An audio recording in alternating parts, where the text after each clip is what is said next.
Finally guys আজকে হচ্ছে একটু অন্যরকম একটু খাওয়া দাওয়ার মন করলো, তাই কিন্তু সকলে মিলে টাকা জমা দিয়ে আমরা কিন্তু নিয়ে চলে আসলাম কিছু চটপটাদার খাওয়া দাওয়ার রেসিপি। যেরকম হচ্ছে বলতে পারো তেঁতুল দিয়ে একটা রেসিপি বানিয়েছি আমরা, আর এটা কিন্তু সবাই মিলে এখন খাওয়া দাওয়া হবে। তো গাইস তোমরা এরকম কে কে খেয়েছো অবশ্যই কিন্তু কমেন্ট বক্সে কমেন্ট করো। আর আমরা বন্ধুরা মিলে সবাই কিন্তু স্প্রাইট কিনে এনে একদম রেডি করে নিয়েছি। যেহেতু করতে পারবে না জিনিসটা, তাতে কিন্তু আমাকে করতে দেওয়া হচ্ছে, নানান রকম ফ্লেভার দিয়ে জিনিসটাকে কিন্তু আমরা রেডি করে নিয়েছি।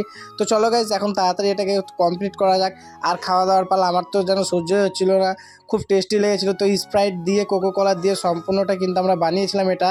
এখানে কিন্তু জল একদমই অল্প পরিমাণে ছিল। তোমরা কেউ কি এর আগে কোনোদিনও খেয়েছো গাইস অবশ্যই কমেন্ট বক্সে কিন্তু কমেন্ট করে বলবে। তো গাইস চলো খাওয়া যাক এবং সবার কাছ থেকে শোনা যাক কেমন লাগছে। তারপরে সবাই একসাথে গ্লাসে করে নিয়ে সবাই কিন্তু বলছিল বেশ দারুণ হয়েছে খেতে, সবাই মজার সহিত কিন্তু তাই খাওয়া দাওয়া করছিল। যেহেতু এটা আমরা প্রথমবার বানিয়েছি তাই কিন্তু আমিও একটু খেয়ে দিয়ে টেস্ট করে দেখলাম কেমন হয়েছে গাইস।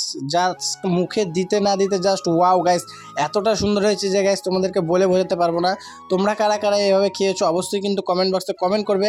আর এটা কিন্তু অলরেডি গরমের দিনেই খাওয়া যায়। তো আজকের মতন এখানেই।